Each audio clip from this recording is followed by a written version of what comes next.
आपल्या सर्वांचं मनपूर्वक स्वागत। मंडळी, नारळाला कल्पवृक्ष असं म्हटलं जातं।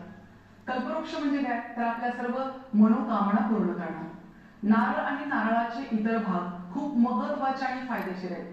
पण मंडळी, कधी कधी असं होतं की नारळाचं व्यवस्थापन आणि नफा यांचा जो ताळमेळ आहे तो पूर्ण कोलमडून जातो। मग अशा वेळेस नारळ पिकाचं व्यवस्थापन किंवा नारळ पीक उत्पादन घेणं तोट्याचं ठरतं।